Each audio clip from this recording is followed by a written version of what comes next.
তো নমস্কার, সবাইকে স্বাগত আজকের ইউটিউব ক্লাসেই। আজকে আলোচনা করব ক্লাস 12 এর একটা খুব গুরুত্বপূর্ণ ফিজিক্সের কোয়েশ্চেনের জায়গা। এখান থেকে কোয়েশ্চেন আসে।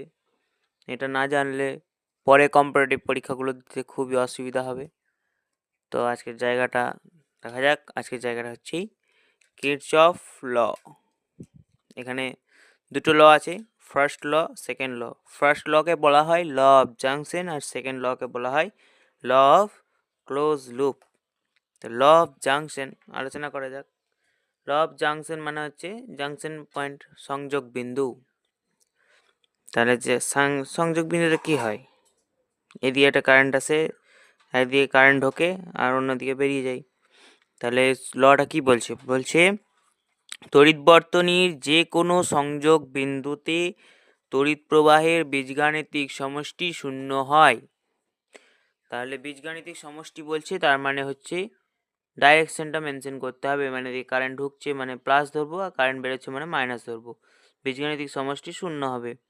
তাহলে এখানে i1 ঢুকছে, i2 ঢুকছে, i3 বেরোচ্ছে, i4 বেরোচ্ছে। তাহলে i1 plus i2 minus i3 minus i4 বীজগাণিতিক সমষ্টি শূন্য হবে, মানে ইজিক্যালস টু 0, মানে সিগমা i ইজিক্যালস টু 0।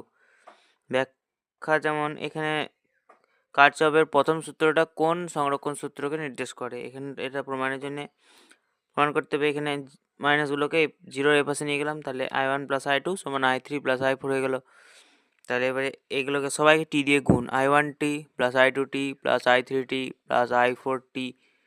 এবারে কিউ ইজিক্যালস টু আইটি আমরা ফর্মুলাটা জানি। এবারে এখান থেকে q1 প্লাস q2 সমান q3 প্লাস q4। তাহলে এটা আধানের সংরক্ষণ সূত্রকে নির্দেশ করছে। এবারে তাহলে এটা প্রথম সূত্রটা কার্চফের আধানের সংরক্ষণ সূত্রকে ধারণা দেয়। দ্বিতীয় সূত্রটা কি বলছে?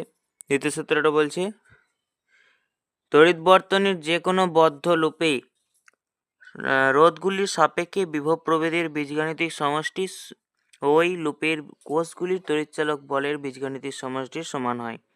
মানে তড়িৎ বর্তনীর যে কোনো বদ্ধ লুপে রোধগুলির সাপেক্ষে বিভব প্রভেদ,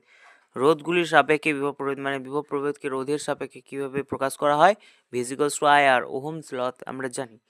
তাহলে এখানে বীজগণিতের সমষ্টি sigma I R equals to তড়িৎচালক বলকে ই দ্বারা প্রকাশ করা হয়। তাহলে সিগমা ই, এগুলো সব বীজগণিতিক সমষ্টি, মানে ডাইরেকশনটা মেনশন করতে হবে।